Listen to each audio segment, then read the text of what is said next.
Good morning, beloveds. My alarm went off at 6:30. I got up. I fed the cats. I realized it was raining like heck. I went back to bed. So, yeah. I think one of the themes of the convention was divine disruption, and I think that week was definitely a divine disruption in my routines.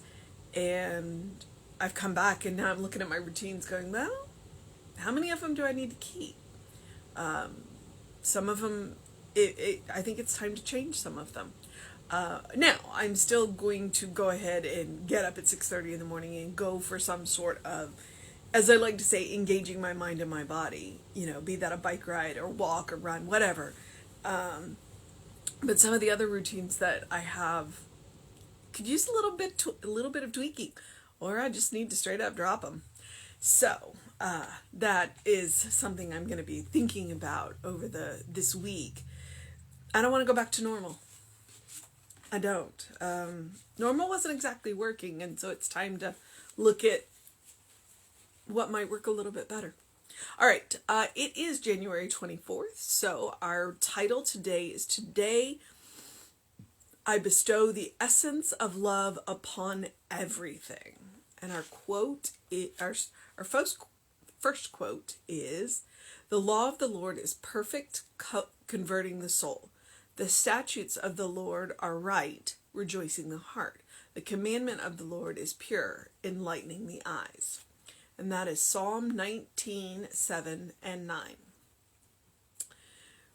"For the self-begotten one, the Father mind, perceiving his own works, sowed into all love's bond, so that all might continue loving for endless time, and that these weavings of the Father's light might never fail."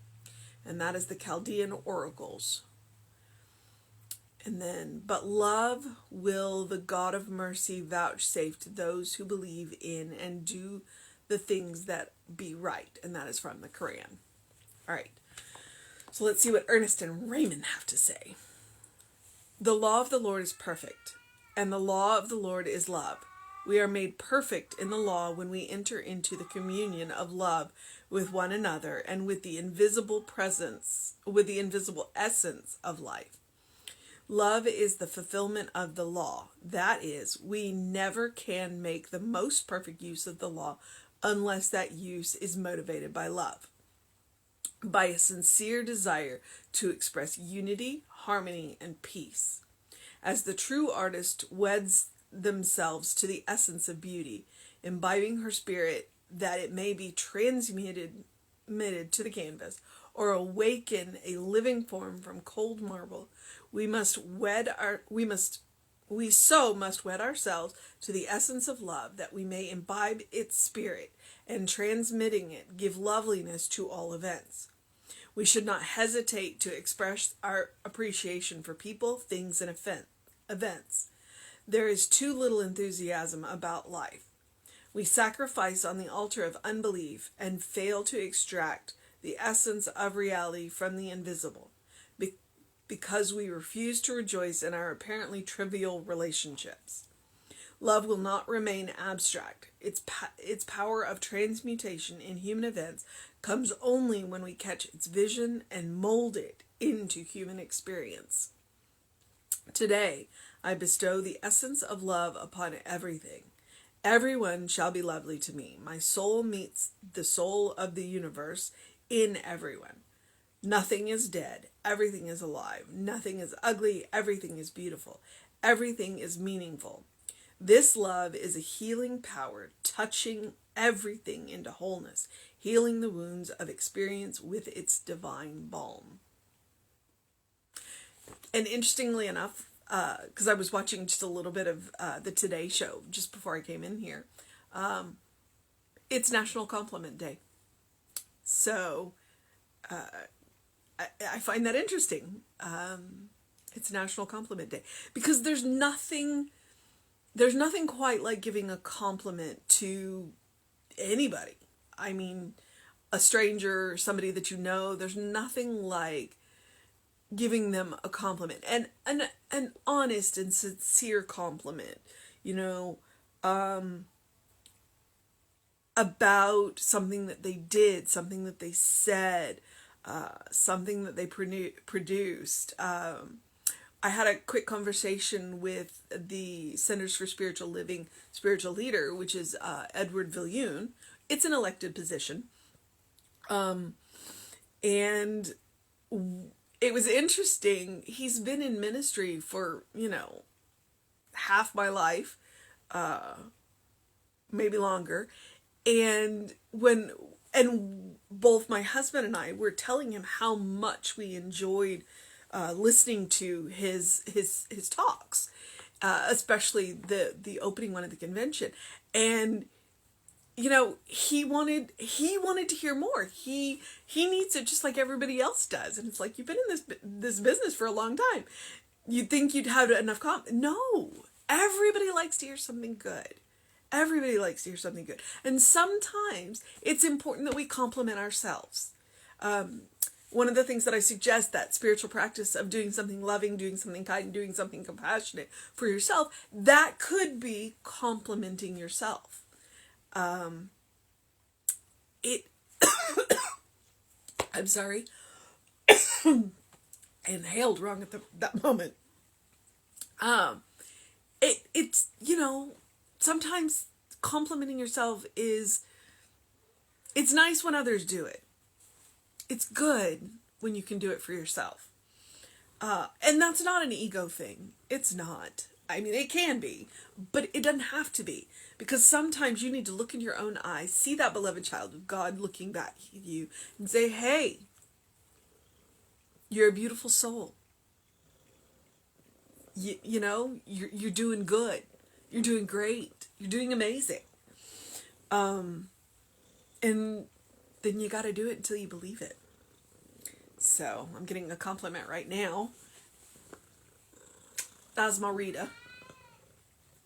I'm also being yelled at by the ancient man in the house. But I ran him out of here. So, all right. So today I bestow the essence of love upon everything.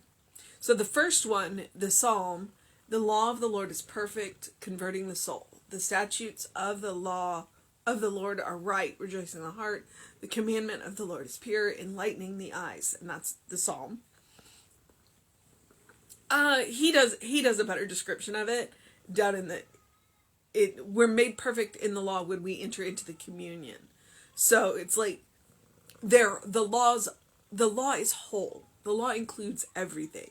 And when we commit to it in love, the world's going to work better. Hey, Zen! Oh, we're going to call the vet and talk about Kitty Prozac. Of course, he may not be in as much distress as it sounds like he is. He's a cat. We don't know. All right.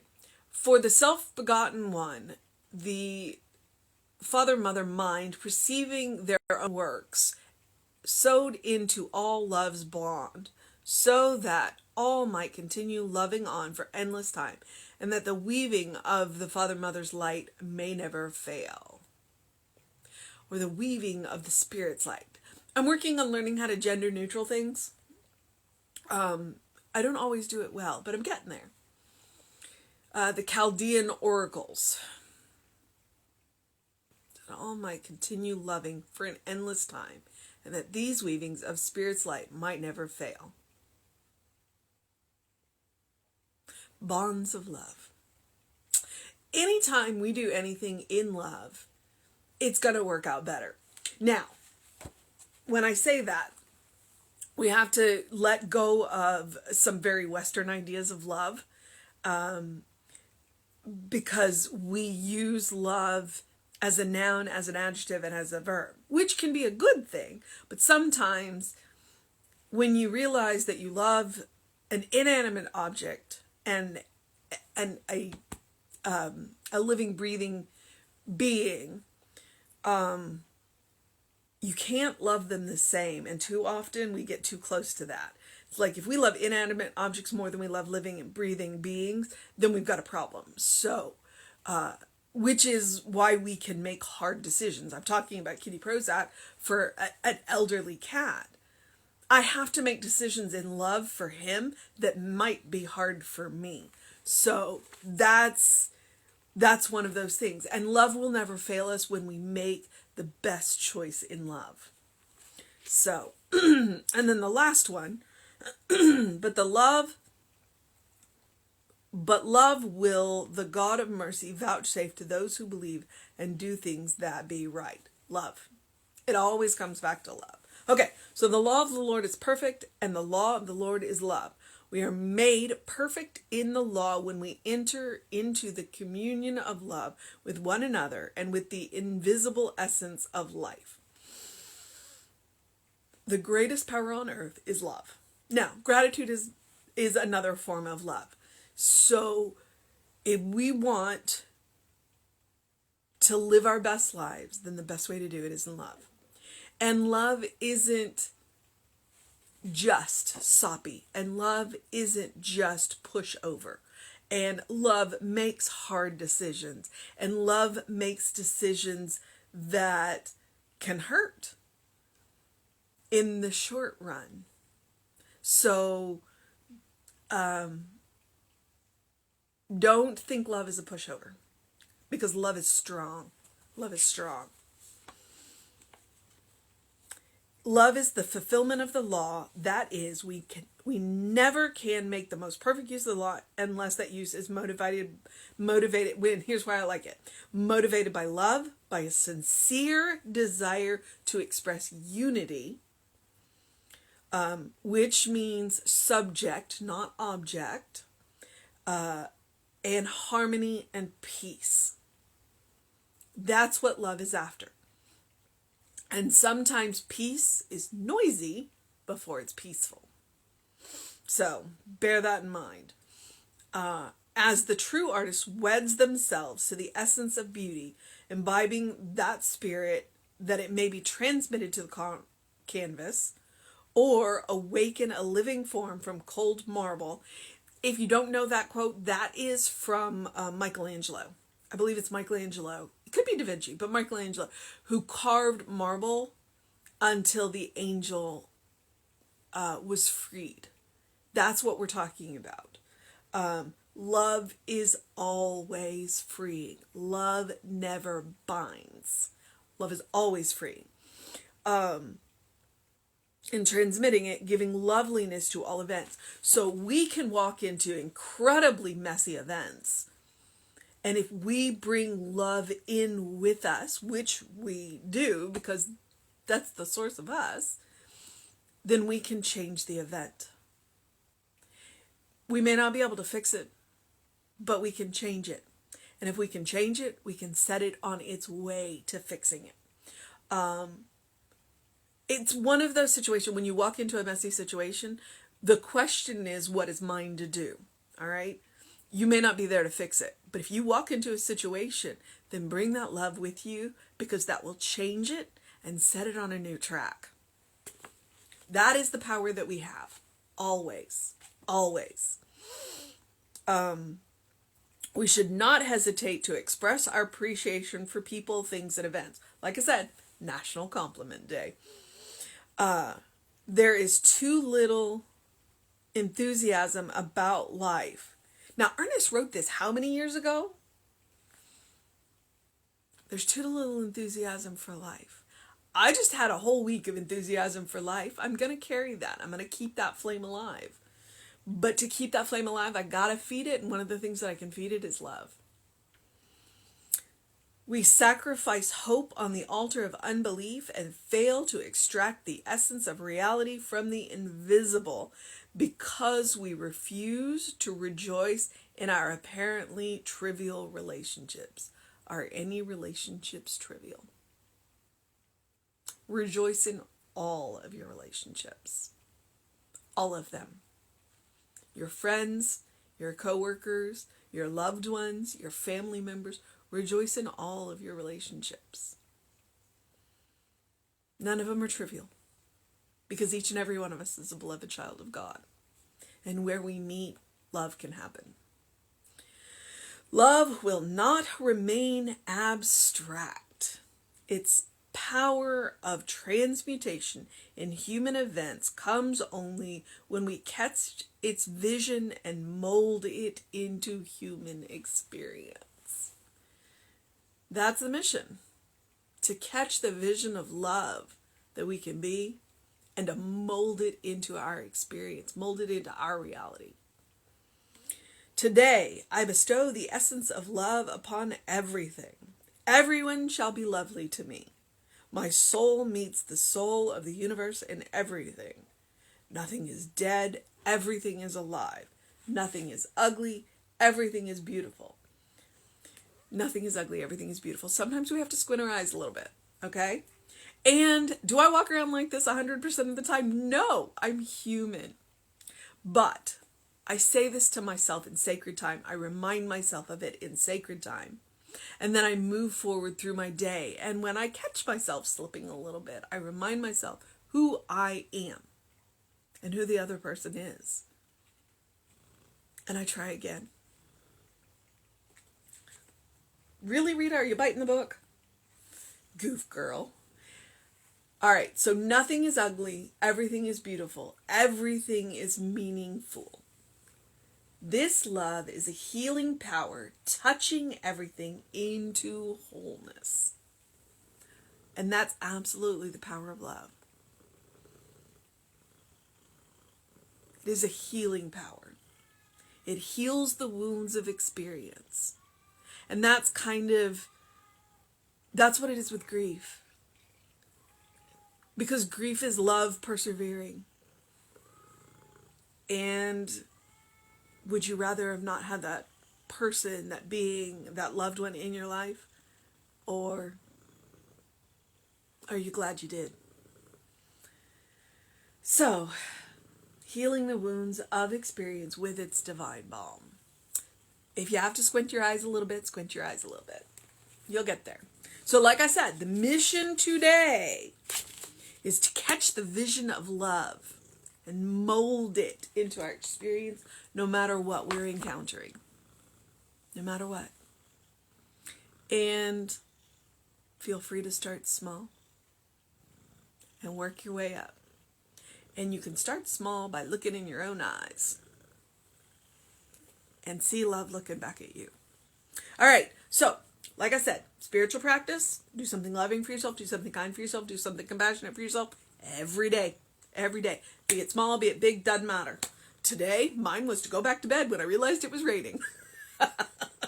So, I also encourage you to engage your mind and your body. I don't know what that's going to look like for me today. Drink plenty of water. I would tell you to go get a face full of sun, but there ain't no sun here. It's still raining. But I do have some bright lights in the house, so all good. And open the windows of your soul. Allow the breath of heaven to remind you do live in heaven right here, right now. It's all around us. All around us. And all we got to do is look with the eyes of love and draw it out. Draw it out. Draw it to us. Okay. There are a whole lot of other things that I usually say, none of which I remember right now. So I'm going to remind you, Reverend David should be on around 5. I am back to my regularly scheduled 9 a.m., at least for now. I have nothing unusual coming up in the mornings, unless I do decide to change my routine, which I might. You never know. But no, I'm committed to the 9 a.m. So we are on the social medias. I am a little bit behind on my YouTube channel, which is the Running Rev Ryan, but I'm working on catching up. I didn't realize how much brain space ordination panels were taking up until they were over. So, take care of yourself. Have a great day, an amazing day, a wondrous day, an enchanted day, a magical day, a wet day, a warm and comfy day, a hot chocolate day, a chilly day, as in the food.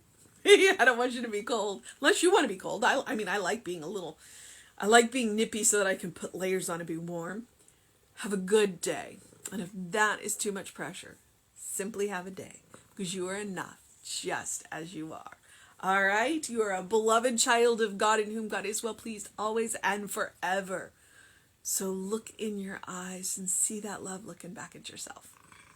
Okay, I'm going to move into the process of my day, which means I got to go to work. or as I can say, I get to go to work. All right? So take care of yourself. Know that you're loved, and I will see you next time.